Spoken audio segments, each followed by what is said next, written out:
마지막 제5부 장발장. 이 5부는 모두 9개의 글로 구성되어 있습니다. 첫 번째 글입니다. 1. 시가전. 1. 생탕토안의 바리케이트와 탕펄 교외의 바리케이트. 사회의 병을 관찰하는 사람들이 말할 수 있는 가장 기념할 만한 두 개의 바리케이드는 이 책의 사건이 벌어지는 시기에 속하는 것이 아니다. 그 두 바리케이드는 둘 다 서로 다른 두 모습 아래 하나의 무시무시한 상황을 상징하는 것으로서 유사일의 가장 큰 시가전이 1948년 6월의 치명적인 반란 사건 때 땅에서 나왔다. 때로는 주의 주장에 반해서까지, 자유와 평등, 박애에 반해서까지, 보통선거에 반해서까지, 만인에 의한 만인의 정부에 반해서까지 그 큰 절망자인 천민은 그들의 불안, 실망, 빈곤, 흥분, 비탄, 도끼, 무지, 암흑의 밑바닥으로부터 항의하고 하층민이 민중에 도전하는 수가 있다. 가난뱅이들이 공화정을 공격하고 군중이 민주정치에 반항한다. 그것은 비통한 날들이다. 왜냐하면 그 광기에조차도 항상 어느 정도의 권리가 있고 그 싸움에는 자살 행위가 있으니까. 그리고 가난뱅이들, 천민, 군중, 하층민이라는 그 모욕적인 말들은 오호라 고통받는 자들의 잘못보다는 오히려 지배하는 자들의 잘못임을, 혜택받지 못한 사람들의 잘못보다는 오히려 특별한 혜택을 받은 사람들의 잘못임을 인정한다. 나로 말하자면 그러한 말들을 고통과 존경 없이는 결코 말할 수 없다. 왜냐하면 철학이 그러한 말들에 해당하는 사실들을 살펴볼 때 거기에 흔히 극빈 옆에 많은 위대함을 발견하기 때문이다. 아테네는 군중이었고 가난뱅이들은 네덜란드들을 만들었고 하층민은 여러 번 로마를 구했으며 천민은 예수 그리스도의 뒤를 따랐다. 때때로 하층사회의 화려한 것들을 주시하지 않은 사상가는 없다. 성 히에로니무스가 생각하고 있었던 것은 아마 그러한 천민이었을 것이고 도시의 찌꺼기는 이 세상의 법인이라 라는 신비한 말을 할 때 그가 생각하고 있었던 것은 사도들과 순교자들이 나온 그 모든 불쌍한 사람들과 그 모든 유랑자들과 그 모든 비참한 사람들이었을 것이다. 괴로워하고 피를 흘리는 그 군중의 격분, 그들의 생명인 주의 주장들에 잘못 가해진 그들의 폭력, 권리에 대한 그들의 폭행, 이런 것들이 민중의 굿했다고 그것은 마땅히 진압되어야 한다. 성실한 사람은 거기에 몸을 바치고 그 군중에 대한 사랑 자체 때문에 그는 그들과 싸운다. 그러나 그는 그들에게 대항하면서도 얼마나 그들을 용서할 수 있다고 느끼는가? 그는 그들에게 저항하면서도 얼마나 그들을 존경하는가? 이것이야말로 자기가 해야 할 것을 하면서 사람을 난처하게 하고 도가 더 지나치지 않게 하는 그 어떤 것을 느끼는 그러한 드문 순간들의 하나인 것이다. 사람은 고집하고 그래야 하지만 만족한 양심은 서글프고 의무의 완수에는 비통한 심정이 따른다. 서둘러서 말하거니와 1848년 6월의 폭동은 특수한 사실이고 역사 철학 속의 분류에 넣기가 거의 불가능하다. 사람들이 자기의 권리를 요구하는 노동의 성스러운 불안을 느낀 그 특이한 폭동이 문제인 때는 아까 내가 말한 모든 말들은 제외되어야 한다. 그 폭동은 억제했어야 했고 그것은 의무였다. 왜냐하면 그것은 공화국을 공격하고 있었으니까. 하지만 요컨대 1848년 6월은 무엇이었는가? 민중 자신에 대한 민중의 반항이었다. 주제가 전혀 잊히지 않는 곳에서는 탈선은 전혀 없다. 그러므로 내가 방금 말했고 이 반란의 특징을 이룬 그 두 개의 완전히 이색적인 바리케이트에 잠시 독자의 주의를 고정하는 것을 허용해 주기 바란다. 그 하나는 생탕토안 문밖의 입구를 가로막고 있었고 또 하나는 탕플 문밖 어귀를 방해하고 있었다. 6월의 빛나는 창공 아래 우뚝 솟은 내란의 그 두 개의 무시무시한 걸작들을 그 앞에 선 사람들은 결코 잊을 수 없을 것이다. 생탕토안의 바리케이트는 거대했다. 그것은 3층 높이의 폭이 700척이었다. 그것은 문 밖의 거대한 입구를, 다시 말해서 3개의 거리를 한 모퉁이에서 또 한 모퉁이까지 막고 있었다. 움푹 패고 갈라지고 톱날 모양이고 토막토막 끊기고 수많은 파열구들이 총 안으로 되어 있고 그 자체가 능보인 돌더미들로 받쳐지고 여기저기서 삐죽삐죽 나와 있고 문밖 집들의 두 개의 커다란 도출부에 힘차게 등을 기대고 있는 이 바리케이트는 7월 14일을 겪어본 그 무서운 장소의 안쪽에 거대한 제방처럼 우뚝 솟아 있었다. 이 중심이 되는 바리케이트의 뒤에 길 깊숙이 19개의 바리케이트가 첩첩이 겹쳐 있었다. 이 바리케이트를 보기만 해도 문 밖에서 빈사 상태의 엄청난 고통이 궁핍이 비극적 결말이 되려고 하는 그 극도의 순간에 다다른 것을 사람들은 느꼈다. 그 바리케이트는 무엇으로 만들어져 있었는가? 어떤 사람들은 일부러 부순 7층 집 세 채라고 말했다. 또 어떤 사람은 모든 분노의 기적이라고 말했다. 그것은 정오의 모든 건축물들이 갖는 비통한 모습을, 즉 파괴의 모습을 띠고 있었다. 누가 그것을 세웠느냐 하고 사람들은 말할 수 있었다. 또한 누가 그것을 파괴했느냐 하고 말할 수도 있었다. 그것은 흥분의 즉흥적인 산물이었다. 자, 그 문을, 그 철책을, 그 차양을, 그 창틀을, 그 부서진 풍로를, 그 금간 냄비를, 모든 것을 지어라, 모든 것을 던져라, 밀어라, 굴려라, 곡괭이로 파라, 파괴하라, 뒤집어 엎으라, 허물어라, 모든 것을. 그것은 포석, 돌, 부스러기, 쓱가래, 철봉, 걸레 조각, 유리의 파편, 짚이 빠져나간 의자, 양배추 고갱이, 자물쇠, 누더기, 그리고 저주의 합작이었다. 그것은 위대하고 또 그것은 왜소했다. 그것은 소란에 의해서 적석에서 흉내내어진 10년이었다. 큰 덩어리 옆의 좁쌀만한 것, 뜯어낸 벽면과 깨어진 접시, 모든 파편들의 불안스러운 화합. 시시포스는 거기에 그의 바위를 던졌었고 요업은 그의 유리병 조각을 던졌었다. 요컨대 무시무시했다. 그것은 거지들의 아크로폴리스였다. 뒤집힌 집마차들이 그 비탈을 울퉁불퉁하게 만들었고 엄청 큰 짐수레 하나가 차축을 위로 쳐들고 측면으로 누워있어 그 혼란한 정면에 난 칼자국 같았다. 합승마차 한 대가 바리케이트 맨 꼭대기에 팔심으로 유쾌하게 끌어올려져서 마치 그 야만의 건축가들이 공포에 장난을 덧붙이려고 했던 것처럼 말을 풀어버린 그 마차의 채를 뭔지 알 수 없는 공중의 말들에게 제공하고 있는 것 같았다. 폭동의 퇴물적인 그 거대한 더미는 보는 사람에게 모든 혁명들의 펠레온 산 위에 쌓인, 이 펠레온 산은 올림푸스 산과 오사산 남쪽의 타사리아의 산, 1651m 산이라고 하나요? 높네요. 그리스 신화에 의하면 거인들이 올림푸스 산에 기어 올라 제우스를 공격하기 위해 오사산 위에 펠리온 산을 쌓아 올렸다. 이런 이야기가 있다고 합니다. 펠리온 산 위에 쌓은 오사산 같은 모습을 나타내고 있었다. 1789년 위에 쌓인 1793년, 1792년 8월 10일 위에 쌓인 1794년 7월 28일, 1793년 1월 21일 위에 쌓인 1799년 11월 9일, 초월 위에 쌓인 포도월. 이것은 초월은 공화력 제9월을 말하고요. 포도월은 공화력 제1월을 말합니다. 1830년 위에 쌓인 1848년. 그 장소는 그럴 만한 가치가 있었고 그 바리케이트는 바스티유 감옥이 사라졌던 바로 그 장소에 나타날 만했다. 만약 대양이 방파제를 맞는다면 이렇게 쌓아 올렸을 것이다. 그 파도의 맹위는 이 보기 흉한 퇴적물 위에 그 자국을 새겨놓고 있었다. 무슨 파도냐고? 군중이다. 석화된 소란이 보이는 것 같았다. 그 바리케이트 위에 난폭한 진보의 어둡고 거대한 꿀벌들이 마치 거기에 제 벌집이 있는 듯 윙윙거리는 것이 들리는 것 같았다. 그것은 가시덤불이었는가? 그것은 주신제였는가? 그것은 요새였는가? 현기증이 한바탕 날개를 쳐서 그것을 구축한 것 같았다. 그 강면보에는 시궁창이 있었고 그 혼잡의 뜸에는 뭔가 올림포스 산 같은 것이 있었다. 사람들은 거기에 절망으로 가득 찬 혼잡 속에 지붕의 석가래, 색종이가 붙은 고미다락방의 조각, 포탄을 기다리며 그 잔해들 속에 세워놓은 창유리가 다 박힌 창틀, 뽑힌 굴뚝, 옷장, 탁자, 벤치, 요란하게 거꾸러진 것, 그리고 동시에 격분과 허무가 들어있는 거지조차도 거절할 수많은 가난한 물건들을 보았다.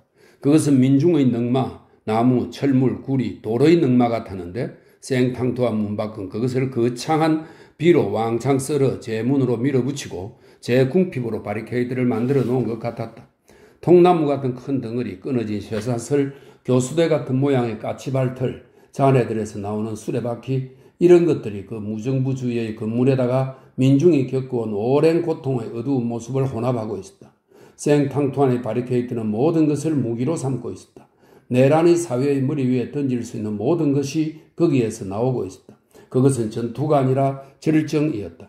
그 강면보를 방해하고 있던 기병총들은 그 중에는 몇 자루의 구식총도 있었는데 사기 그릇의 파편, 잔뼈, 옷의 단추, 심지어 구리 때문에 위험한 탄환이 되는 머리맡 탁자 다리의 작은 바퀴까지도 쏘아보냈다. 그 바리케이트는 맹렬했다. 그것은 말로 표현할 수 없는 소음을 구름 속에 던졌고 어떤 때는 군대에 도전하면서 군중과 격동으로 덮였고 수많은 번쩍거리는 머리들이 꼭대기를 뒤엎었고 그 안은 북적거림이 가득 차 있었고 그 꼭대기에는 총과 금, 몽둥이, 도끼, 창, 총금들이 삐죽삐죽 솟아 있었고 커다란 붉은 깃발 하나가 바람에 풀럭거리고 있었으며 호령소리, 돌격의 노래, 북소리, 여자들의 울부짖는 소리, 아사자들의 침울한 웃음소리를 사람들은 거기에서 들었다. 바리케이트는 엄청나게 크고 살아있었으며 전기를 뿜는 짐승의 등에서처럼 거기에서 번갯불 같은 반짝거림이 나오고 있었다. 신의 목소리를 닮은 그 민중의 목소리가 으르렁거리고 있는 그 꼭대기를 혁명의 정신이 거의 구름으로 휘덮고 있었으며 이상한 장엄함이 그 거대한 잔해 덩어리에서 발산되고 있었다. 그것은 쓰레기의 산더미였고 신화의 산이었다.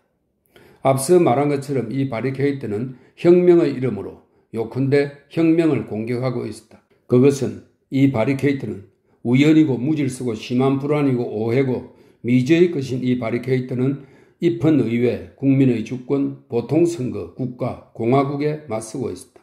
그것은 라 마르세예즈, 프랑스 국가죠. 에 도전하는 카르마뇰, 프랑스의 혁명가입니다. 카르마뇰이었다. 무모한 그러나 영웅적인 도전이었다. 왜냐하면 이 유수 깊은 문밖이 영웅이니까. 문밖과 그의 강면보는 서로서로 돕고 있었다. 문밖은 강면보의 어깨를 기대고 있었고 강면보는 문밖의 등을 기대고 있었다.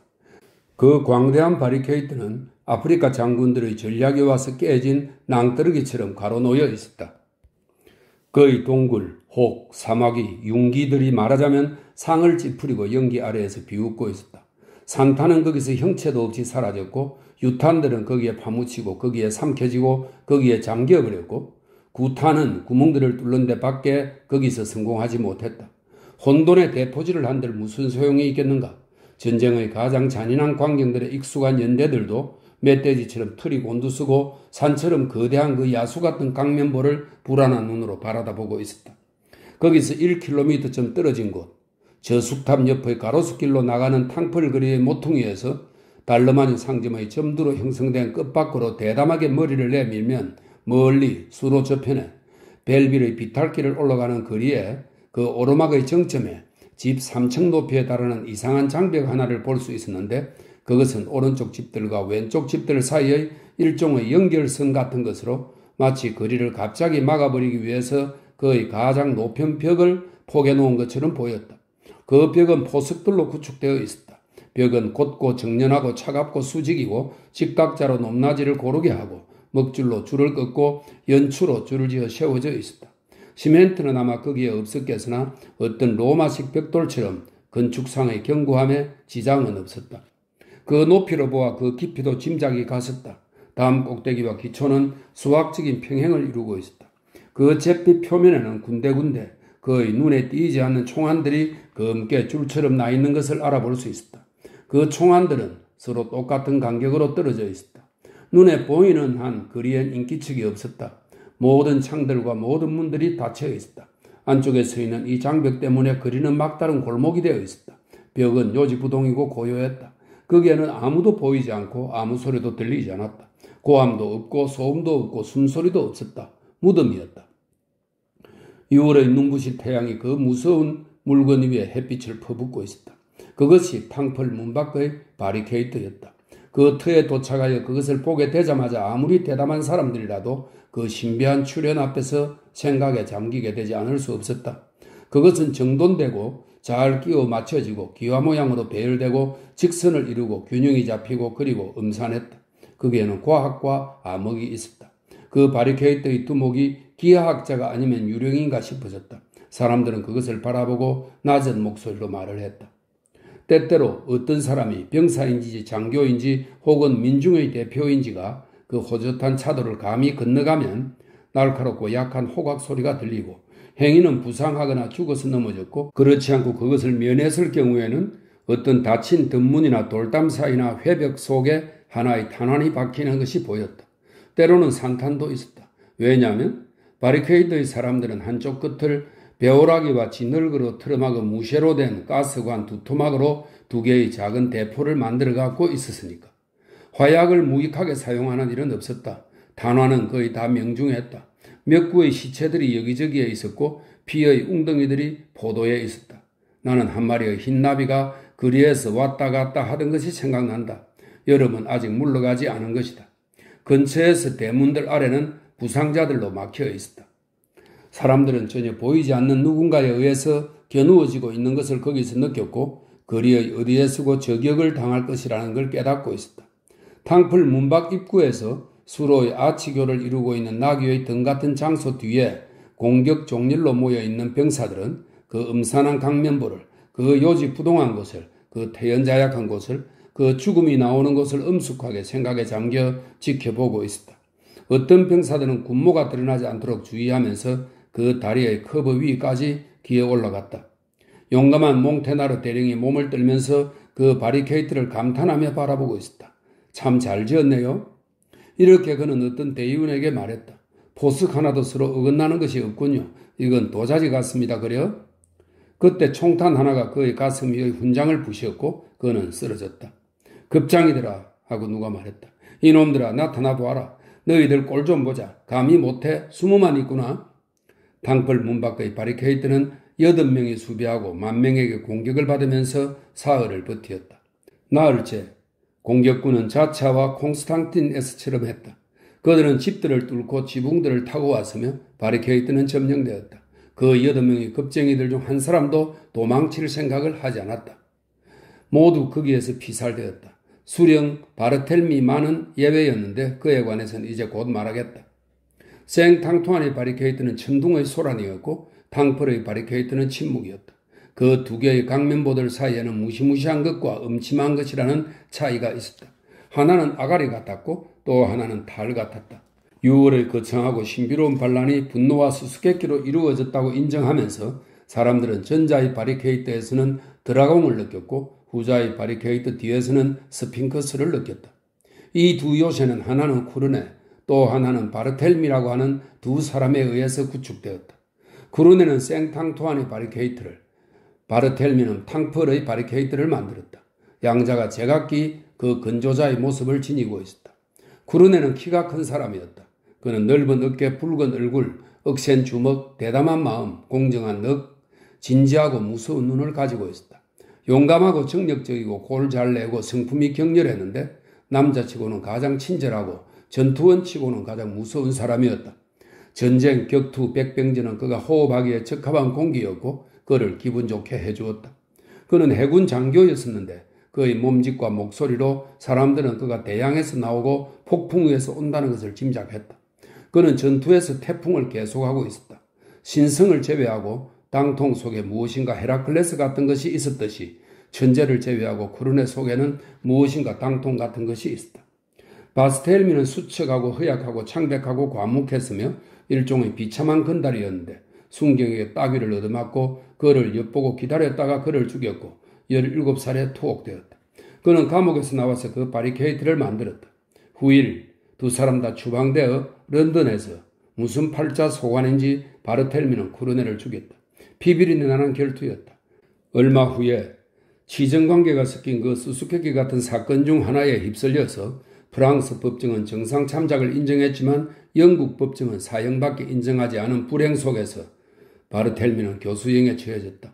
지성의 소유자였고 확실히 강인했고 아마 위대했는지도 모를 이 불행한 인간은 물리적인 결핍 때문에 정신적인 암흑 때문에 프랑스에서 감옥으로 시작하여 영국에서 교수대 이슬로 사라졌는데 어두운 사회 구성은 그렇게 만들어져 있는 것이다. 바르텔미는 어떤 경우에도 한 가지 깃발밖에는 세우지 않았는데 그것은 검은 깃발이었다. 2. 10년 속에서는 이야기나 할 수밖에. 폭동의 지하교육에 16년이 지나갔으므로 1848년 6월은 1832년 6월보다 폭동에 관해서 지식이 더 많았다. 그래서 샹브르리 거리의 바리케이트는 내가 방금 묘사한 두 개의 거대한 바리케이트에 비교하면 미완성품에 불과하고 불완전품에 불과했지만 당시로서는 대단히 무서운 것이었다. 폭도들은 마리우스는 더 이상 아무것도 보지 않고 있었으니까 앙졸라의 감시 아래 밤을 이용했었다. 바리케이트는 단지 수리되었을 뿐 아니라 정축되었다.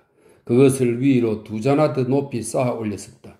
포석들 사이에 박아놓은 쇠막대기들은 세워놓은 창들과 비슷했다. 도치에서 가져다가 덧붙여 놓은 온갖 파편들이 외부의 잡잡함을 더 어수선하게 만들고 있었다. 그 강면부는 내부는 벽으로 그리고 외부는 가시던 불로 교묘하게 개조되었었다. 성벽처럼 위로 올라갈 수 있는 포석의 계단을 다시 만들었었다. 사람들은 바리케이트 안을 청소하고 아래층 홀을 치우고 부엌을 야전병원으로 만들고 부상자들의 상처를 치료하고 땅바닥과 탁자들 위에 흩어져 있는 화약을 줍고 탄환을 녹이고 약포를 만들고 붕대에서 잔물을 제거하고 땅에 떨어진 무기를 분배하고 강면보의 내부를 쓸고 파편을 주워 모으고 시체들을 치웠었다. 시체들은 여전히 그들이 장악하고 있는 몽데투르의 골목길에 쌓아놓았다. 그 포도는 그 후 오랫동안 붉게 물들어 있었다. 전사자들 중에는 교외의 국민병 넷이 있었다. 앙졸라는 그들의 군복을 따로 두게 했다. 앙졸라는 2시간의 수면을 권했다. 앙졸라의 권고는 명령이었다. 그렇지만 단지 서너 명만이 그 권고를 따랐다. 쾌이는 그 2시간을 사용하여 술집 맞은편의 벽에 다음과 같은 글을 새겼다. 민중 만세. 이 4글자는 못으로 석벽에 새겨졌는데 1848년에 아직도 그 벽 위에 읽어볼 수 있었다. 술집의 세의자들은 밤의 쉬는 틈을 타서 드디어 사라져버렸는데 그것이 폭도들에게는 더 마음 편했다. 그녀들은 이웃집으로 용케 피신했었다. 대부분의 부상자들은 아직도 싸울 수 있었고 또 그러기를 원하고 있었다. 야전병원이 된 부엌안의 매트와 집다발의 들끝 위에는 중상자가 5명 있었는데 그중 2은 시민병이었다. 시민병은 우선적으로 치료를 받았다. 아래층 홀에는 이제 검은 상포에 덮인 마베프와 기둥에 묶인 자베르밖에 없었다. 여기는 시체실이다 라고 앙졸라가 말했다. 촛불 하나로 가까스로 비춰진 그 홀 안에 썩 안쪽에 시체가 놓인 탁자가 가로장처럼 놓여있고 그 앞에 기둥이 서 있었기 때문에 서 있는 자베르와 누워있는 마베프는 커다란 십자가처럼 희미하게 보였다. 합성마차의 채는 일제 사격으로 인해 동강이 났지만 거기에 길을 매달기에는 아직도 충분할 정도로 서 있었다. 자기가 한 말은 꼭 실행하는 그런 수령으로서의 장점을 지니고 있는 앙졸라는 피살된 노인의 구멍 뚫린 피투성이 옷을 그 깃대에 매달았다. 어떠한 식사도 이제 가능하지 않았다. 빵도 없고 고기도 없었다. 바리케이트의 10명의 남자들은 거기에 온 지 16시간 전부터 카바레의 보잘것없는 식료품을 이내 탕진해버렸었다. 저항하는 바리케이트는 모두 일정한 순간에는 불가피하게 메리즈호의 뗏목이 된다. 굶주림을 참을 수밖에 없었다. 생메리의 바리케이트에서 빵을 요구하는 폭도들에 둘러싸인 잔이 먹을 것을 하고 외치는 그 모든 전투원들에게 왜요? 지금은 3시예요. 4시에 우리는 죽어요. 라고 대답한 6월 6일의 그 비장한 날의 첫 시간에 그들은 와 있었다. 더 이상 먹을 수 없었기 때문에 앙졸라는 물 마시는 것을 금했다. 그는 포도주를 금하고 브랜디를 할당 배급했다. 지하실에서 14개의 밀봉한 술병을 찾아냈었다. 앙졸라와 콩부페르가 그것을 검사했다. 지하실에서 올라오면서 콩부페르가 말했다. 처음에 식료품 장사로 시작한 위실루 영감의 옛 자본이야. 보시에는 아마 진짜 포도주일 거야? 그랑테르가 잠든 것이 다행이지. 그가 깨어있으면 이 병들이 남아나기 어려울 텐데 하고 말했다. 불평의 소리가 있었지만 앙졸라는 그 15병에 대해서 거부권을 행사하고 아무도 그것에 손을 대지 못하도록 그리고 성스러운 것으로 여겨지도록 그것을 마베프 영감이 누워있는 테이블 아래에 갖다 놓게 하였다. 오전 2시경에 인원을 세어보았다. 그들은 아직도 37명이었다. 날이 밝기 시작했다. 보석들이 오목하게 된 데다 다시 세워놓았던 횃불을 막 꺼버린 참이었다. 거리를 향해 자리 잡은 작은 앞마당 같은 바리케이트의 내부는 어둠에 잠겨 있어서 미명의 막연한 공포를 통해 파괴된 선박의 갑판을 닮아 보였다. 왔다 갔다 하는 전투원들은 검은 형체들처럼 거기서 움직이고 있었다. 그 무시무시한 어둠의 집 위에 말없는 여러 층의 집들이 희꾸무레하게 윤곽이 드러나 있었다. 맨 꼭대기에는 굴뚝들이 어슴푸레 보였다. 하늘은 어쩌면 희고 어쩌면 푸른 것 같은 그런 애매하고 매력적인 빛깔이었다. 새들이 거기서 행복한 울음소리를 내며 날고 있었다. 바리케이트의 배경을 이루고 있는 높은 집은 동쪽을 향해 있었기 때문에 지붕 위에 장밋빛 반영을 비치고 있었다. 그 4층 천장에서는 아침바람이 죽은 남자의 머리 위로 불어와 회색 머리카락을 흔들고 있었다. 횃불을 꺼줘서 기쁘다 하고 쿠르페락이 페이에게 말했다. 바람에 놀란 그 횃불이 난 싫었어. 횃불이 무서워하는 것 같아서 횃불의 불빛은 비겁한 자들의 지혜를 닮아서 그것은 떨기 때문에 잘 비추질 못하거든. 새벽은 새들처럼 인간들을 깨워준다. 모두 이야기를 하고 있었다. 고양이 한 마리가 처마 위를 돌아다니는 것을 보고 졸리가 거기에서 철학을 끌어냈다. 고양이란 무엇이냐 하고 그는 소리를 질렀다. 그것은 완화제다. 하나님이 생쥐를 만들어 놓고 말했다. 이런 내가 바보짓을 했네.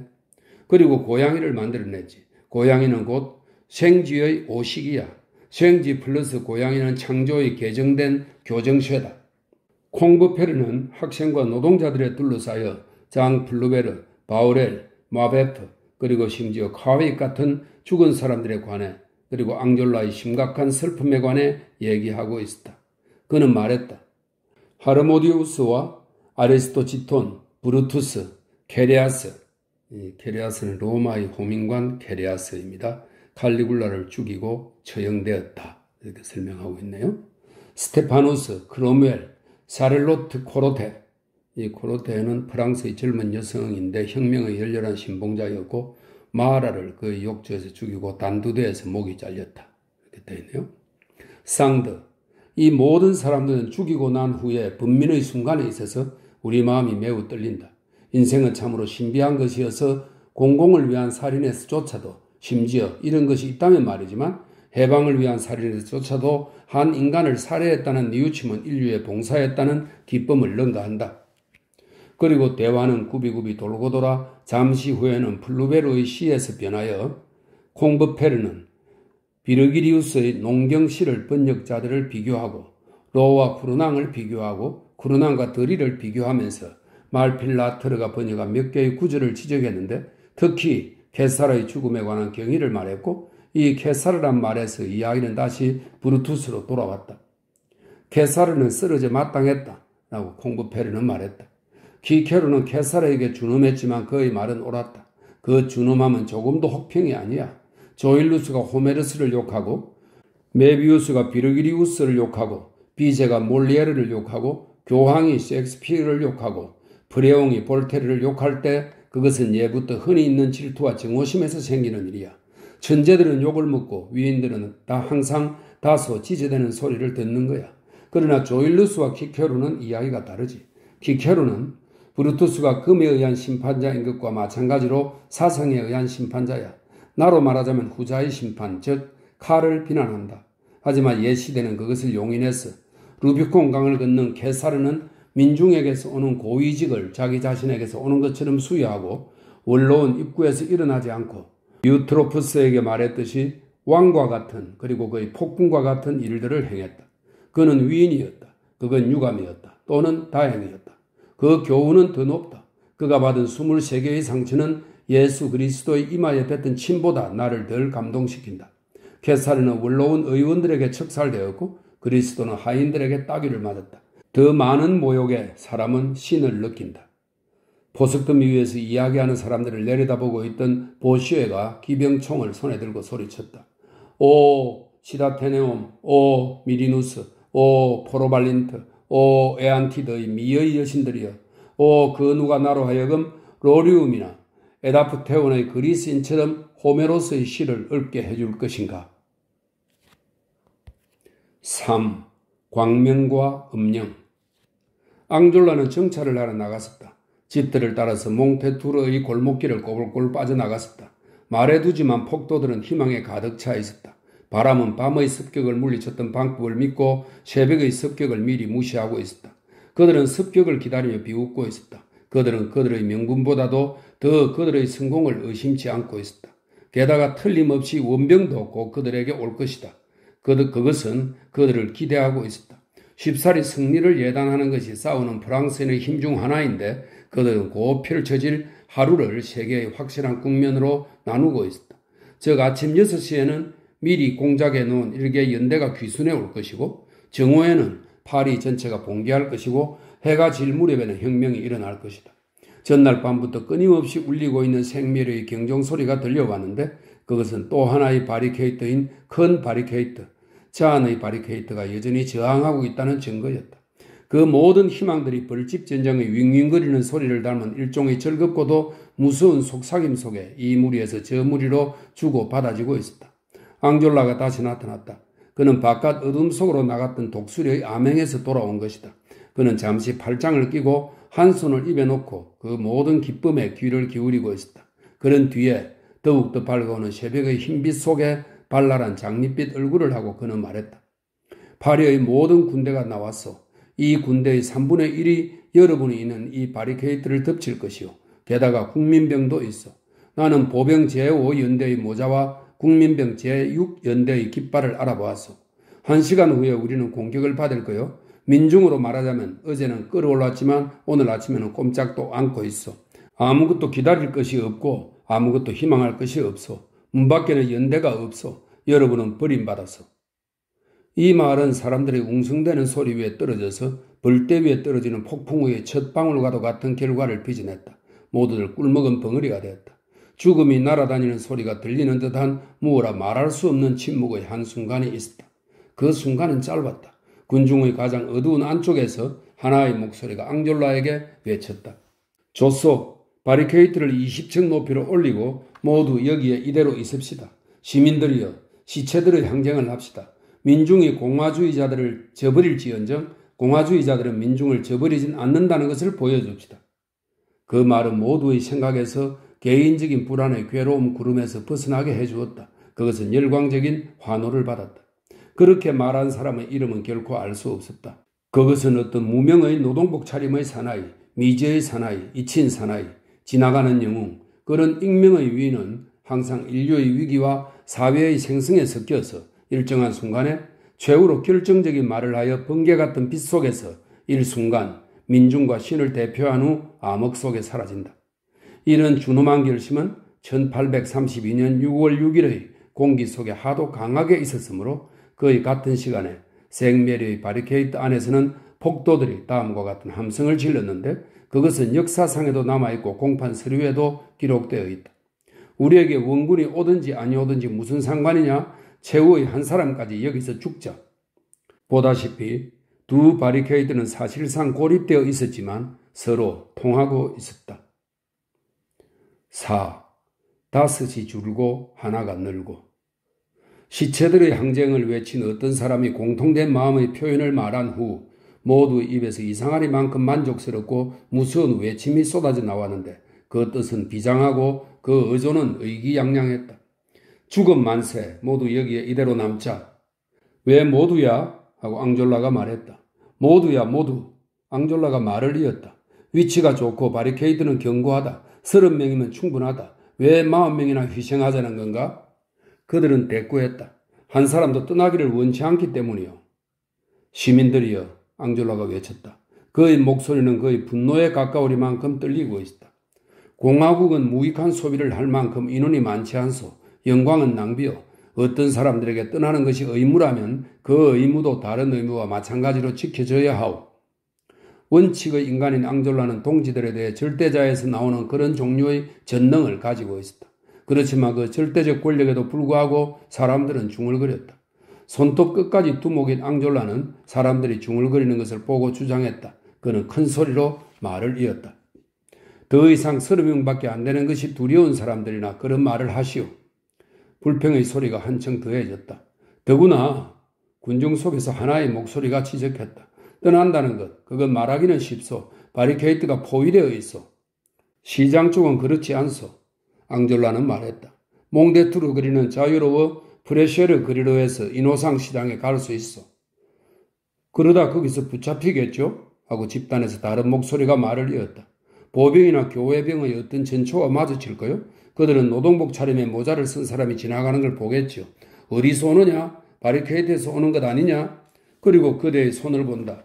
너에게서 화약 냄새가 나는구나. 총살. 앙졸라는 대답하지 않고 콩부펠의 어깨에 손을 대고 둘이서 아래층 홀로 들어갔다. 잠시 후에 그들은 다시 나왔다. 앙졸라는 보관시켜 두었던 군복 4벌을 두 손에 잔뜩 들고 있었다. 뒤따르는 콩부페르는 혁대와 군모를 들고 있었다. 이 군복을 입고 대일에 섞여 있다가 빠져나가는 거요. 여기 아직도 4사람 몫의 옷이 있어. 앙졸라가 말했다. 그리고 포석이 제거된 땅바닥에 네벌의 군복을 던졌다. 강인한 청중 속에서는 아무런 동료도 없었다. 공부페르가 발언했다. 자, 하고 그는 말했다. 연민의 정을 좀 가져야 하오. 여기서 뭐가 문제인지 아시오? 아내들이 문제요. 자, 아내들이 있어 없어? 아이들이 있어 없어? 발로 요람을 밀고 자기 주위에 많은 어린애를 가지고 있는 어머니들이 있어 없어? 여러분 중에 어머니의 젖가슴을 한 번도 안 본 사람은 손을 드시오. 아, 당신들은 죽기를 원하오. 당신들에게 이렇게 말하는 나도 역시 그러기를 원하지만 나는 내 몸에 팔을 감는 여자들의 환상을 느끼고 싶지 않소. 죽으시오. 좋소. 그리고 남을 죽게 하지는 마시오. 여기서 곧 이루어지려는 것 같은 자살들은 숭고하지만 자살은 편협하고 확대되는 것을 원치 않소. 그것이 근친들에게 파급되자마자 자살은 살인이라고 불리는 거요. 금발의 어린아이들을 생각하고 백발의 노인들을 생각하시오. 내 말을 들으시오. 아까 앙졸라가 내게 말한 건데 신유그레의 모퉁이 6층에 불이 켜진 십자형 창과 초라한 창문에 촛불이 있는 것을 보았는데 밤새도록 잠을 안 자고 기다리고 있는 듯한 노파의 머리 그림자가 흔들거리고 있었다는 거요. 그것이 어쩌면 여러분 중 한 사람의 어머니일지도 몰라요. 그러니 떠나시오. 그런 사람은. 그리고 빨리 어머니에게 가서 말하시오. 어머니 제가 왔습니다. 라고. 그런 사람은 안심하시오. 그래도 우리는 여기서 할 일을 다 할 테니까. 자기의 노동으로 근치를 부양한다면 더 이상 자신을 희생할 권리가 없소. 그것은 가정을 저버리는 것이오. 그것은 딸을 가진 사람들도 그렇고 누이를 가진 사람들도 그렇소. 이런 걸 생각해 보셨소? 당신들은 전사를 하고 이제 죽었다 칩시다. 좋아. 그러면 내일은? 빵이 없는 처녀들. 그것은 무서운 일이요. 남자는 구걸을 하고 여자는 몸을 팔지. 아, 그렇게도 귀엽고 그렇게도 상냥스러운 어여쁜 아가씨들. 꽃모자를 쓰고 노래하고 지적이고 순결함으로 집안을 가득 채우고 살아있는 향기 같고 지상의 수천여들의 순결함으로 하늘에 있는 천사들의 존재를 증명하는 아가씨들. 그 잔, 그 리저, 그 미미. 여러분의 축복이고 자랑인 사랑스럽고 얌전한 여자들이 하나님 앞서사 굶주리게 되는 거요. 뭐라고 말하면 좋을까? 인간의 육체 시장이 있는데 그녀들이 거기에 들어가는 것을 막는 것은 그녀들의 주위에서 떨고 있는 여러분의 어둠의 손으로는 안 돼요. 거리를 생각해 보시오. 동행인들로 덮인 포도를 생각해 보시오. 상점 앞에서 어깨와 가슴을 드러내놓고 진창 속에서 오락가락하는 여자들을 생각해 보시오. 그런 여자들도 역시 순결했어. 당신들의 누이들을 생각해 보시오. 누이들이 있는 사람들은 빈궁, 매음, 경찰관, 생 라자르의 유치장. 그러한 대로 그 섬세하고 아름다운 처녀들은 그 5월의 라일락 꽃보다도 더 싱싱한 정절과 귀여움과 아름다움의 연약한 보배들은 떨어져 가는 거요. 여러분은 전사했소. 여러분은 더 이상 존재하지 않소. 좋아요. 여러분은 민중을 왕권에서 벗어나게 하고자 하면서 여러분은 여러분의 딸을 경찰에 넘겨주는 거요. 동지들 조심하시오. 동정심을 가지시오. 여자들, 불행한 여자들, 사람들은 그녀들을 많이 생각하는 버릇이 없소. 사람들은 여자들이 남자들 같이 교육받지 않았다고 믿고 있고 그녀들이 읽는 것을 방해하고 그녀들이 생각하는 것을 방해하고 그녀들이 정치에 관심을 갖는 것을 방해하고 있어. 여러분은 그녀들이 오늘 저녁 시체 공시장에 가서 여러분의 시체를 확인하는 것을 방해할 것인가? 자, 가족이 있는 분들은 얌전하게 우리의 말을 듣고 우리와 악수하고 떠나가고 우리들로 하여금 우리들만이 여기서 일을 하도록 해줘야겠어.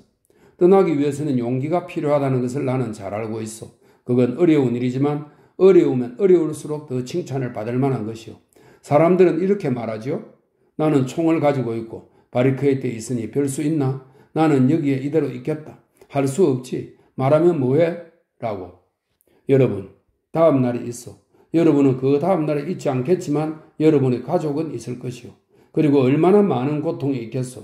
자, 건강하고 귀여운 어린애가 그의 볼이 사과 같고 종알거리고 새롱거리고 짹짹거리고 웃고 입을 맞추면 싱싱함이 느껴지는 그런 아이가 버려질 때 그 아이가 어떻게 되는지 아시오? 나는 그런 어린이를 하나 보았는데 아주 작은 애였어. 키가 이마안이나 할까? 그의 아버지가 죽었어요. 가난한 사람들이 자비심에서 그 애를 맞아들였으나 그들은 자신들을 위한 빵도 없었어. 어린아이는 항상 배가 고팠어. 겨울이었어. 그 아이는 울지 않았어. 그 아이가 난로 옆으로 가는 걸 봤는데 거기에는 불을 피워본 적이 없었고 아시겠어? 그 굴뚝은 황토로 틈을 막아놓고 있었어요. 어린아이는 그 작은 손가락으로 그 흙을 조금씩 뜯어먹고 있었어. 그는 숨이 가쁘고 얼굴은 창백하고 다리는 힘이 없고 배는 불룩했어. 그는 아무 말도 하지 않았어. 누가 그에게 말을 해도 그는 대답하지 않았어. 그는 죽었어요. 그를 레케르 양육원에 데려와 거기서 죽었는데 나는 거기서 그를 보았어. 나는 그 양육원의 인턴이었어. 그건 그렇고 여러분 중에 아버지들이 있거든. 그 다정스럽고 실파학진 손에 어린아이의 조그만 손을 쥐고 일요일에 즐겁게 산책을 하는 그런 아버지들이 있거든. 이 아버지들이 저마다 아까 이 아이가 자기 아이라고 상상해 보시오.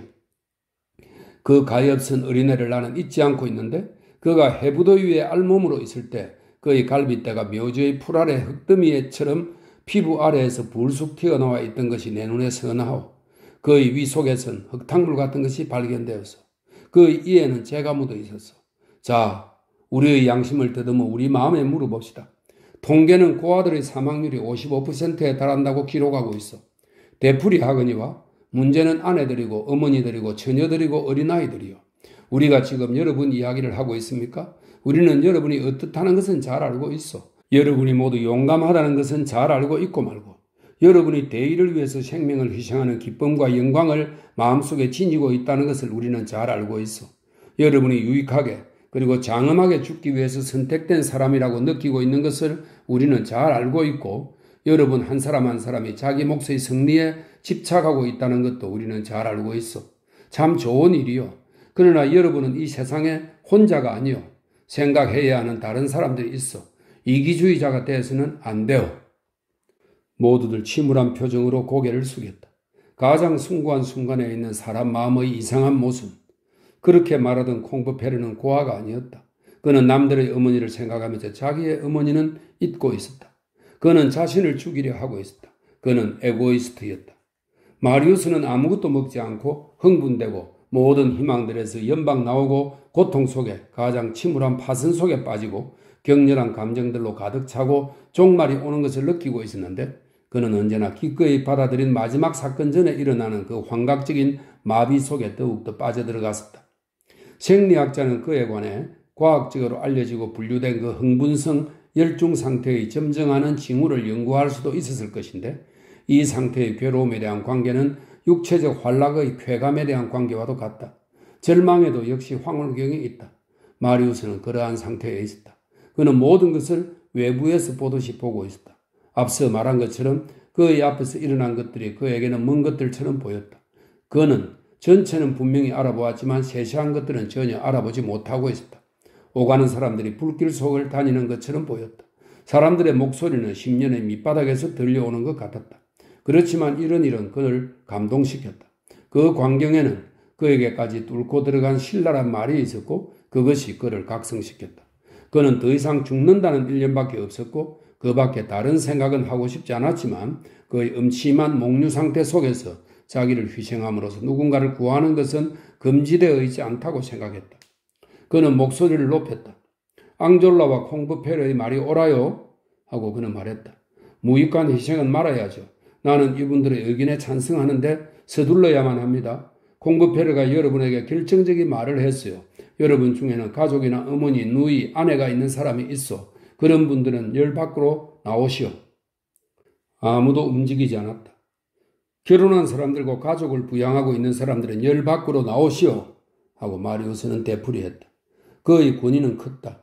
앙졸라는 바리케이트의 수령이었지만 마리우스는 바리케이트의 구원자였다. 나는 그러기를 명령하오. 하고 앙졸라가 외쳤다. 나는 그러기를 간청하오. 하고 마리우스는 말했다. 그러자 콩브페르의 말에 감동하고 앙졸라의 명령에 흔들리고 마리우스의 애글에 감격하여 그 영웅적인 사나이들은 서로 이름을 지적하기 시작했다. 사실 그래, 너는 가장이야, 가거라. 하고 한 젊은이가 한 장년 남자에게 말했다. 그 남자는 대답했다. 그건 오히려 너다. 너는 너가 먹여 살리는 두 누이가 있잖아. 그래서 이상스러운 싸움이 벌어졌다. 그것은 무덤의 문에서 서로 밀려나지 않으려는 다툼이었다. 서두릅시다. 하고 쿠르페락이 말했다. 15분 후면 벌써 때는 늦소. 시민 여러분, 앙졸라가 뒤를 이었다. 여기는 공화국이요. 보통 선거가 시행되고 있어. 가야 할 사람을 여러분 자신이 지명하시오. 사람들은 복종했다. 몇 분 후 5사람이 만장일치로 지적되어 열 밖으로 나왔다. 5사람이군. 마리우스가 외쳤다. 군복은 4벌밖에 없었다. 그럼 한 사람은 남아있어야겠군? 이렇게 5사람들이 말을 이었다. 그러고는 서로 앞을 다투어 남아있으려 했고 다른 사람들에게서 남아있어서는 안 될 이유를 찾아내려고 했다. 용맹스러운 싸움이 다시 시작되었다. 너는 너를 사랑하는 아내가 있지. 너는 늙은 어머니가 계시지. 너는 아버지도 없고 어머니도 없는데 너희 새 어린 동생은 어떻게 살라는 거야? 너는 5아이의 아버지야. 너는 살 권리가 있어. 너는 17살이야. 이건 너무 일러. 그 위대한 혁명의 바리케이드는 영웅적 행위들의 집합소였다. 사실답지 않은 것이 거기서는 단순한 것이었다. 그 사나이들은 누구나 다 놀라지 않고 있었다. 빨리 하시오 하고 쿠르페락이 거듭 말했다. 무리 중에서 누가 마리우스에게 외쳤다. 지명하시오 당신이 남아있어야 할 사람을. 그래요 하고 그 5사람들이 말했다. 선택하시오. 우리는 당신에게 복종하겠소. 마리우스는 더 이상 감동할 수 있으리라고는 생각하지 않고 있었다. 그렇지만 죽을 사람을 하나 고른다는 그런 생각에 그는 온몸의 피가 심장으로 역류했다. 만약에 그가 더 창백해질 수 있었다면 그는 창백해졌을 것이다. 그는 자기에게 미소를 짓고 있는 5사람 쪽으로 걸어나갔는데 저마다 테르모필에 관한 이야기 속에서 사람들이 보는 그 큰 불길로 가득 찬 눈으로 그에게 소리쳤다. 나를. 그래서 마리우스는 얼이 빠져서 그들을 세어보았다. 그들은 여전히 5이었다. 이어서 그의 눈길은 4벌의 군복에 떨어졌다. 그 순간 5번째의 군복이 하늘에서 떨어지듯 4벌의 군복 위에 떨어졌다. 5번째 사나이는 살아났다. 마리우스는 눈을 들고 포슐러방 씨를 알아보았다. 장발장이 막 바리케이트 안으로 들어선 참이었다.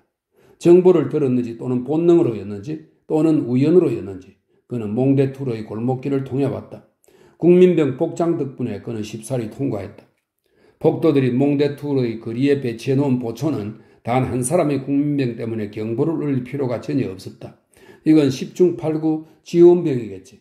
그렇지 않으면 최악의 경우 포로겠지 하고 생각하면서 보초는 그를 거리에 들어오게 내버려 두었던 것이다. 보초가 자기의 임무와 감시소를 떠나기에는 때가 너무 중대했다. 장발장이 강면부에 들어섰을 때 아무도 그를 주목하지 않았었다. 모두의 눈들이 뽑혀 나온 5남자와 4벌의 군복에 쏠려 있었으니까 장발장은 보고 들었었다. 그리고 말없이 옷을 벗어 그것을 다른 군복들 더미 위에 던졌었다. 감동은 말로 표현할 수 없었다. 저게 누구야? 보시에가 물었다. 남을 살려주는 사람이지. 콩부페르가 대답했다. 마리우스가 음숙한 목소리로 덧붙였다. 내가 아는 분이요. 그 한마디로 모든 사람들이 만족했다. 앙졸라가 장발장 쪽으로 몸을 돌렸다. 동지, 잘 오셨습니다. 그리고 덧붙였다. 아시겠지만 우리는 곧 죽습니다. 장발장은 대답하지 않고 자기가 구원한 폭도가 옷을 입는 것을 도왔다. 5. 바리케이트 위에서 보는 지평선. 그 치명적인 시간에 그리고 그 냉혹한 장소에서 모두의 상황에는 결과로서 그리고 절정으로서 앙졸라의 최후의 침울함이 있었다. 앙졸라는 마음속에 완전한 혁명정신을 가지고 있었다. 그렇지만 절대자는 절대적일 수 있는 것인데 그는 그만큼 불완전했다. 그는 생지스트를 너무 닮았으나 아나카라시스 클로츠는 충분히 닮지 않았다. 그렇지만 그의 정신은 ABC의 벗들 결사에서 마침내 콩부페르의 사상에서 어떤 영향을 받았었다. 얼마 전부터 그는 독단의 좁은 형식에서 조금씩 나와 진보의 확대로 나갔으며 위대한 프랑스의 공화제를 광대한 인류의 공화제로 변화시키는 것을 결정적이고서 훌륭한 발전으로서 받아들이기에 이르렀었다. 적극적인 방법들로 말하자면 정황이 격렬하기 때문에 그는 그것들도 격렬하기를 원하고 있었다. 그런 점에서 그는 변하지 않았고 93년이라는 말로 요약되는 그 무시무시하고 어마어마한 유파에 머물러 있었다. 앙졸라는 카빈총의 총열에 한쪽 팔꿈치를 꿰고 보석 계단 위에 서 있었다. 그는 생각에 잠겨 있었다. 그는 지나가는 연기에 떨듯 몸을 떨고 있었다. 죽음이 있는 곳들은 신탁을 받는 자리 같은 느낌을 주는 것이다. 내적 시선으로 가득한 그의 눈동자에서는 꺼진 불 같은 것이 나오고 있었다. 갑자기 그는 고개를 쳐들었다. 그의 금발이 별들로 만들어진 사두 이륜 전차 위의 천사의 금발처럼 뒤로 젖혀졌는데 그것은 마치 타오르는 후광에 놀란 사자의 갈기 같았고 앙졸라는 소리쳤다. 시민들이여, 당신들은 미래를 상상해 보십니까? 도시의 거리에는 빛이 넘쳐 흐르고 문 앞에는 푸른 나뭇가지들이 우거지고 여러 나라 국민들이 형제 자매가 되고 인간들은 올바르고 노인들은 어린아이를 기유하고 과거는 현재를 사랑하고 사상가들은 완전한 자유를 누리고 신자들은 완전한 평등을 갖고 하늘이 종교가 되고 신이 직접 신부가 되고 인간의 양심이 재단이 되고 더 이상 정오가 없고 공장과 학교에 우애가 있고 신상 필벌이 명명백백해지고 모든 사람들에게 일이 주어지고 모든 사람들이 권리를 향유하고 모든 사람들에게 평화가 있고 더 이상 피를 흘리지 않고 더 이상 전쟁이 없고 어머니들이 행복하고 물질을 지배하는 것 그것이 첫째 걸음이고 이상을 실현하는 것 그것이 둘째 걸음이요. 진보가 이미 행한 것에 관해 깊이 생각해 보시오. 옛날 최초의 인류는 눈앞을 지나가는 괴물들을 공포심을 갖고 보았어. 물 위에 입김을 내 뿜으며 지나가는 칠두사며 불을 내 뿜는 용, 독수리의 날개와 호랑이의 발톱을 갖고 나는 그리폰 등을 말이요. 이 무서운 짐승들은 인간 위에 있었어. 그렇지만 인간은 덫을, 지혜의 덫을 놓아 마침내 그 괴물들을 잡았어. 우리는 칠두사를 정복했는데 그것은 기선이라 부르고 우리는 용을 정복했는데 그것은 기관차라 불리고 우리는 그리폰을 막 정복하려 하고 있고 이미 그것을 잡고 있는데 그것은 경기구라 불리요.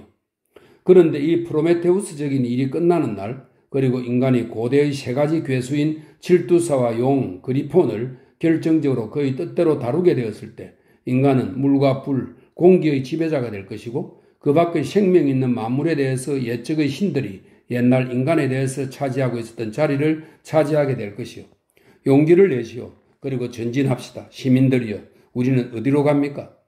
정부 구실을 하는 과학으로 유일한 공공의 힘이 된 사물의 힘으로 그 자체 속에 상부를 갖고 있고 명백함에 의해 공포되는 자연법칙으로 태양의 떠오름에 해당하는 진리의 떠오름으로 가고 있는 거요. 우리는 여러 나라 국민들의 단결로 가고 있고 인간의 단결로 가고 있어. 더 이상 허구도 없고 더 이상 가식도 없어. 진실에 의해 지배되는 현실, 이것이 목표요. 문명은 그의 회의를 유럽의 정상에서 그리고 나중에는 대륙의 중앙에서 지성의 대의회에서 열 것이요. 이와 비슷한 것이 이미 있었소. 암픽티온 회의 대의원들은 1년에 2번 회의를 열었는데 한 번은 신들의 장소인 델포이에서 또 한 번은 영웅들의 장소인 테르모필에서였소. 유럽도 그의 대의원들을 갖게 될 것이고 지구도 그의 대의원들을 갖게 될 것이요. 프랑스는 이 숭고한 미래를 테내에 갖고 있어. 이것이야말로 19세기의 잉태요. 그리스가 초안을 잡아놓은 것은 프랑스에 의해 완성될 만한 가치가 있는 것이요. 내 말을 들으라 너 표이야. 용감한 노동자 민중의 사나이 여러 국민들의 사나이여 나는 너를 존경한다. 그렇다. 너는 미래의 시대를 명백히 보고 있다. 그렇다. 너는 옳다. 너는 아버지도 어머니도 없었다. 표이야. 너는 인류를 어머니로 삼고 있고 권리를 아버지로 삼고 있다. 너는 여기서 죽으려 하고 있다. 다시 말해서 승리하려 하고 있다. 시민들이여 오늘 무슨 일이 일어나든 우리의 승리에 의해서와 마찬가지로 우리의 패배에 의해서도 우리가 하려는 것은 혁명이요. 화재가 도시 전체를 밝혀주듯이 혁명은 전 인류를 밝혀주오. 그런데 우리는 어떤 혁명을 할 것인가? 내가 아까 말했는데 진실의 혁명이요. 정치적 견지에서 보면 원칙은 하나뿐 인간이 자기 자신에 대해서 갖는 주권이요. 나에 대한 나의 주권이 자유라고 불리는 것이요. 이 주권의 둘 또는 여러 개가 어울리는 곳에서 국가가 시작되어 그러나 이 어울림 속에는 아무런 권리의 포기도 없어. 각 주권은 공동의 권리를 형성하기 위해 그 주권 자체 중 약간을 양보하는 것이요. 그 양은 모든 사람에게 똑같소. 개인이 모든 사람에게 하는 그 양보의 동일성을 평등이라고 부르는 거요. 공동의 권리란 각자의 권리 위에 빛나는 만민의 보호 이외의 다른 것이 아니요. 각자에 대한 만민의 보호를 박애라고 부르오. 집합되는 그 모든 주권들의 교차점을 사회라고 부르오. 그 교차점은 합류점이므로 그 점은 매듭이요. 거기서 사회적 유대라고 불리는 것이 유래하는 거요. 어떤 사람들은 사회계약이라는 말을 하는데 그것은 같은 것이요. 계약이라는 말은 어원적으로 유대의 관념으로 이루어진 것이니까. 평등에 관해 우리들 서로를 이해합시다. 왜냐하면 자유가 정점이라면 평등은 기초이니까. 평등이란 시민들이여 그것은 같은 높이의 모든 식물이 아니요. 큰 풀잎들과 작은 떡갈나무들의 사회가 아니요. 서로 거시하는 질투의 이웃 사이가 아니요. 그것은 민사적으로는 모든 능력들이 동등한 기회를 갖는 것이고 정치적으로는 모든 투표들이 동등한 무게를 갖는 것이고 종교적으로는 모든 양심들이 동등한 권리를 갖는 것이요. 평등은 하나의 수단을 갖고 있어. 즉 무상 의무 교육이요. 초보적 권리. 그것은 바로 거기서부터 시작해야 하오. 초등학교를 모든 사람들에게 강요하고 중등학교를 모든 사람들에게 제공하는 것. 그것이 법칙이요. 동일한 학교에서 동등한 사회가 나와요. 그렇소. 교육이요. 빛이요. 빛. 모든 것은 빛에서 오고 모든 것은 빛으로 돌아가오. 시민들이여. 19세기는 위대하지만 20세기는 행복할 것이요. 그때는 낡은 역사 같은 것은 더 이상 아무것도 없을 것이고 우리처럼 두려워하지 않아도 될 것이요. 정복, 침략, 찬탈, 무력에 의한 국가들의 경쟁, 국왕들의 결혼에 달려있는 문명의 중단, 세습적 전제 군주권들에서의 가뭄, 회의에 의한 민족들의 분할, 왕조의 붕괴에 의한 국가의 분열, 어둠 속의 두 마리 염소들처럼 무한의 다리 위에서 부딪히는 두 종교의 싸움을 말이요. 사람들은 더 이상 두려워하지 않아도 될 것이요. 굶주림, 착취, 빈곤으로 인한 매춘, 실업으로 인한 극빈, 그리고 교수대, 그리고 전쟁, 그리고 싸움, 그리고 사건들의 숲속에서 우연히 일어난 강도지들 같은 것은 말이요. 사람들은 이렇게 말할 수 있을 거예요. 더 이상 사건들은 없을 것이라고. 사람들은 행복할 것이요.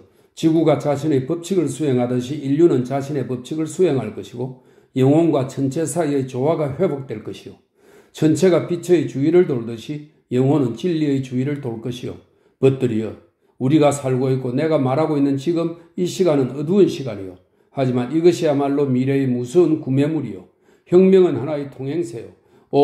인류는 해방될 것이고 고무될 것이고 위안을 받을 것이요. 우리는 이 바리케이트 위에서 그것을 인류에게 단언하오. 사랑의 외침을 희생 위에서가 아니면 어디서 지를 것인가?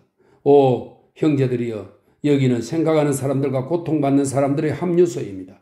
이 바리케이트는 포석들로도 대들보들로도 화쇄들로도 만들어져 있지 않습니다. 그것은 두 무더기로 사상들의 무더기와 고통들의 무더기로 만들어져 있습니다.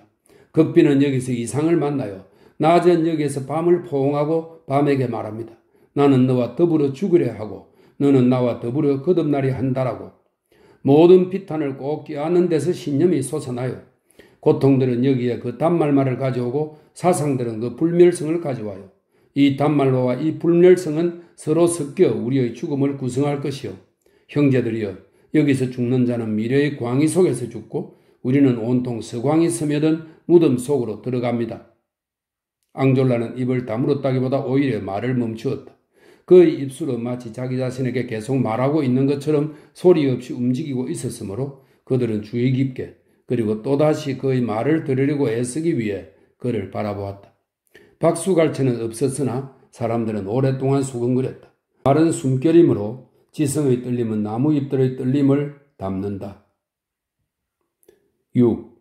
얼빠진 듯한 마리우스, 간결한 자베르.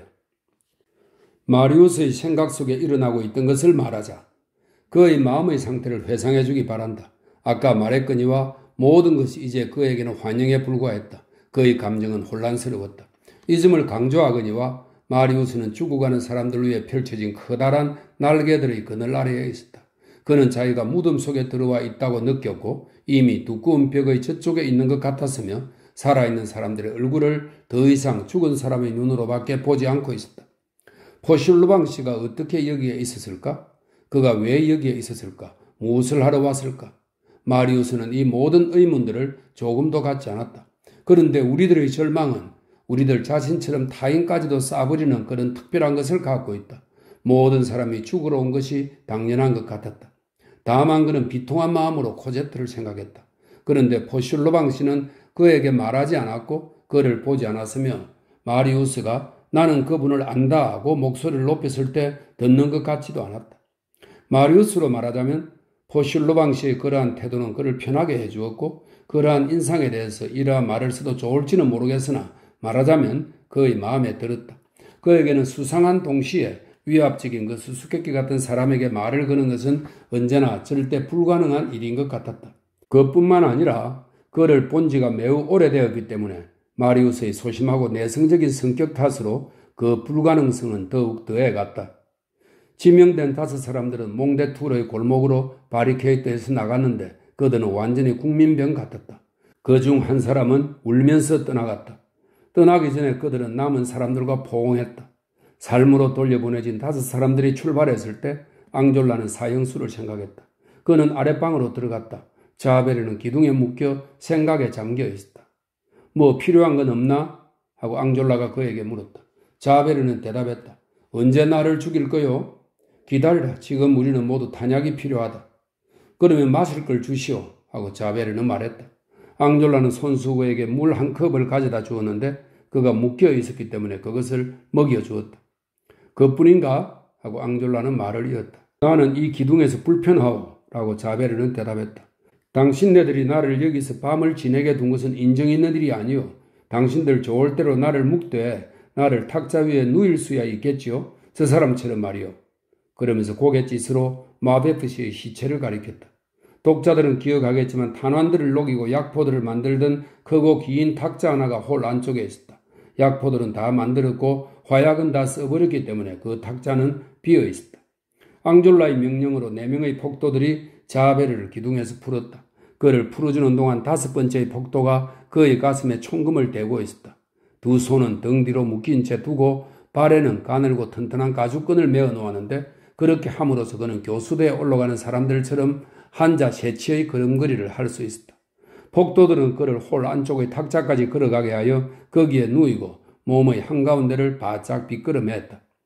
더 확실하게 하기 위해 목에 감은 밧줄을 사용하여 그를 어떠한 탈주도 불가능하게 만드는 포박 방식의 감옥들에서 마르탱갈이라고 불리는, 이 마르탱갈은 말의 제갈띠와 배 아랫띠를 잡으면 끈이라고 하네요.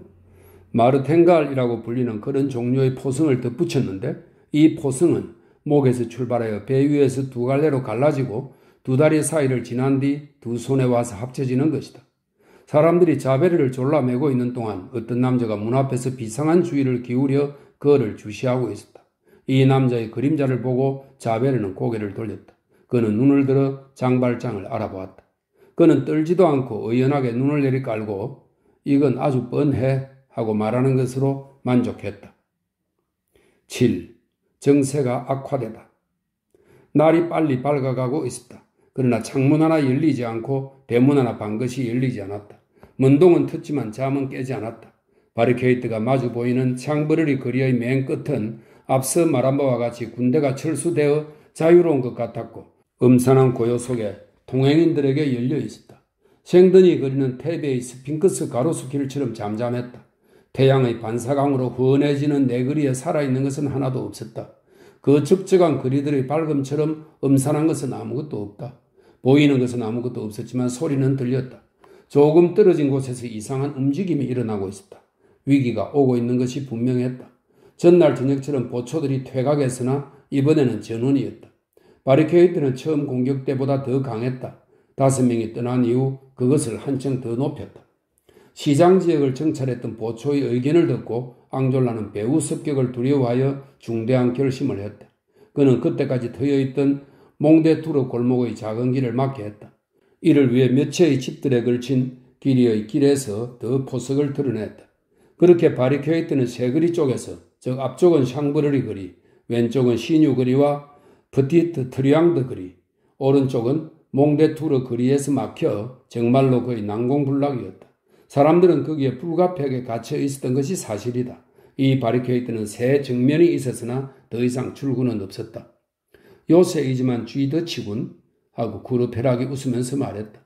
공격에 올 것임에 틀림없었던 쪽이 이제 하도 고요했기 때문에 앙졸라는 각자에게 다시 전투 위치를 취하게 했다. 전원에게 소량의 브랜디가 배급됐다. 습격에 대해 준비하고 있는 바리케이트보다 더 신기한 것은 없다. 저마다 무대에서처럼 제자리를 고른다. 사람들은 몸을 기대고 발꿈치를 꿰고 어깨를 기댄다. 보석들로 자기를 위해 특별석을 만드는 사람들도 있다. 불편한 벽 구석에 있으면 거기서 떠난다. 방어가 될 수 있는 돌각 도루가 있으면 거기에 몸을 가린다. 왼손잡이들은 편리하다. 그들은 다른 사람들에게는 불편한 장소를 차지한다. 많은 사람들이 앉아서 싸우려고 적당히 조처한다. 편히 적을 죽이고 기분 좋게 죽기를 원하기 때문이다. 1848년 6월의 비통한 전투에서는 무섭게 저격을 자르는 폭도 하나가 지붕의 테라스 위에서 싸우면서 거기에 볼테르식 안락 의자를 하나 갖다 놓게 했었는데 산탄 한 방이 거기로 그를 찾아왔다. 지휘자가 전투 준비의 명령을 내리자마자 모든 무질서한 움직임들은 그친다. 더 이상 상호간의 알력은 없어지고 더 이상 파당도 없어지고 더 이상 분파도 없어지고 더 이상 외떨어져 있는 무리도 없어진다. 머릿속에 있는 모든 것은 한 점에 집중하고 공격자의 기다림으로 변한다. 바리케이드는 위험이 나타나기 전까지는 혼돈 상태지만 위험이 닥치자 규율이 선다. 위험은 질서를 낳는다. 앙졸라가 이연발 기병총을 손에 들고 자신을 위해 확보해두었던 일종의 총안 앞에 자리 잡자마자 모두들 침묵했다. 날카롭고 작은 달가닥거리는 소리가 포석의 벽을 따라 울렸다. 그것은 장전하는 소총들의 소리였다. 그런데 그들의 태도는 어느 때보다도 더 용맹하고 자신만만했다. 희생이 지나치면 견고해진다. 그들은 더 이상 희망은 없었으나 절망은 있었다. 절망은 최후의 무기, 때로는 승리를 주는 것. 베르길리우스가 그렇게 말했다. 최고의 수단은 극도의 결심에서 나온다. 죽음의 배에 올라타는 것, 그것은 때로는 파선을 모면하는 방법이다. 그리고 관의 뚜껑이 구원의 널빤지가 된다. 전날 저녁처럼 모든 사람들의 주의는 이제 날이 밝아 잘 보이는 거리의 끝쪽으로 돌려져 있었다기보다는 거의 그쪽에 붙어 있었다고 말할 수 있으리라. 기다리는 시간은 길지 않았다. 웅성거리는 소리가 다시 쉥내 거리 쪽에서 역력히 들려오기 시작했으나 그것은 첫 번째 공격의 움직임 같지는 않았다. 쇠사슬의 찰랑거리는 소리, 대집단의 불안스러운 요동소리, 보도 위에서 뛰는 청동의 절거덕거리는 소리, 일종의 장중한 소음, 이런 것들이 불길한 고철이 다가오고 있음을 알려주었다. 갖가지 이덕과 사상들의 풍부한 유통을 위해 뚫리고 건설되었지 흉악한 전쟁의 차바퀴들이 굴러다니기 위해 만들어진 것이 아닌 그 평화로운 낡은 거리들 속에 전율이 감돌았다. 거리의 맨 끝에서 모든 전투원들의 응시하는 눈들이 사나워졌다. 일문의 대포가 나타났다. 포병들이 포차를 밀고 있었고 대포는 발사틀 안에 들어있었고 포차의 전반부는 떼내져 있었는데 두 포수가 포가를 떠받치고 있었다. 네 사람은 바퀴 옆에 있었고 다른 사람들은 탄약 운반차와 함께 뒤따르고 있었다. 점화된 화성에 연기가 나는 것이 보였다. 쏴라! 하고 앙졸라가 외쳤다. 바리케이드 전체가 불을 뿜었고 총성은 무시무시했고 엄청 많은 연기가 대포와 병사들을 뒤엎어 보이지 않게 됐는데 몇 초 후에 구름이 사라지고 대포와 병사들이 다시 나타났으며 포수들은 천천히 정확하게 그리고 서두르지 않고 대포를 바리케이드 전면으로 끌어가기를 끝냈다. 한 사람도 총을 맞은 사람은 없었다.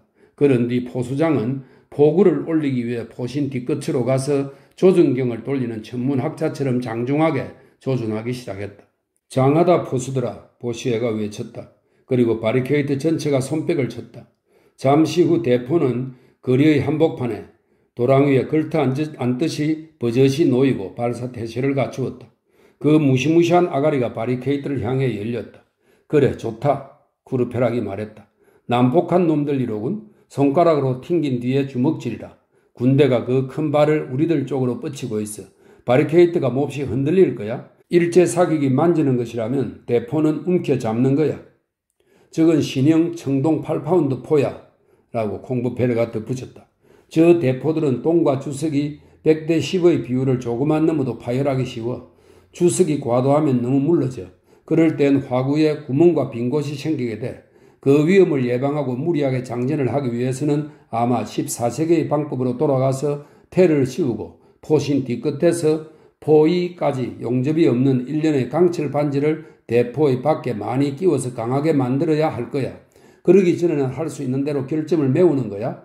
갈퀴 못을 이용하면 대포의 화구에 생긴 구멍과 빈 곳이 어디에 있는지 알 수 있어. 그러나 더 좋은 방법이 있는데 그건 그리보발이 발명한 동성기야. 16세기에는 보시에가 말했다. 포신 속에 조선을 넣었지. 그래, 콩버페르가 대답했다. 그렇게 하면 탄도력은 증가하지만 사격의 정확성은 감소한다. 그뿐 아니라 단거리 포격에서는 탄도가 원하는 대로 꽂아지지 않고 포물선이 커져서 더 이상 포탄이 충분히 곱게 날아가지 못하고 중간에 있는 모든 물건들을 맞힐 수 없어. 그런데 실전에서는 그럴 필요가 있고 적이 가까이 있고 사격의 필요성이 긴박할 때에는 그 중요성이 더 커진다. 16세기의 선조포의 탄도가 망곡하는 그러한 결점은 장약이 약한데 이유가 있고 약한 장약은 이런 종류의 무기에서는 예컨대 포가의 보증과 같은 발포의 필요성에 의해 강요된다. 그런데 그 독재자인 대포도 하고 싶은 걸 다 할 수는 없다. 힘은 커다란 허약이다. 대포의 탄환은 1시간에 6천리밖에 못 가지만 광선은 1초에 70마일리를 간다. 이런 것이 나폴레옹에 대한 예수 그리스도의 우월성이다. 무기를 다시 장전하라 라고 앙졸라가 말했다. 바리케이드의 돌담이 포탄 아래서 어떻게 될 것인가? 폭익에 구멍이 날 것인가? 문제는 거기에 있었다. 폭도들이 총에 탄환을 재고 있는 동안 포병들은 포탄을 재고 있었다. 강면부 안에서 걱정이 심각했다. 발포가 되고 포성이 터졌다. 나 여기 있다 하고 어떤 쾌활한 목소리가 외쳤다. 포탄이 바리케이트에 떨어지는 동시에 가브르슈가 그 안에 뛰어들었다. 그는 시뉴 거리 쪽으로 와서 버티트 트리앙드리의 미로에 직면한 보조적인 바리케이트를 날렵하게 뛰어넘었다. 가브르슈는 바리케이트 안에서 포탄보다도 더 강한 인상을 주었다. 포탄은 부서진 물건들의 혼잡한 부스러기들 속에 사라져버렸다. 그것은 고작에서 합성마차의 바퀴 하나를 부셨고 앙소의 낡은 짐수레를 망가뜨렸다. 그것을 보고 바리케이트에서는 웃기 시작했다. 계속해라 하고 보시에가 포병들에게 외쳤다.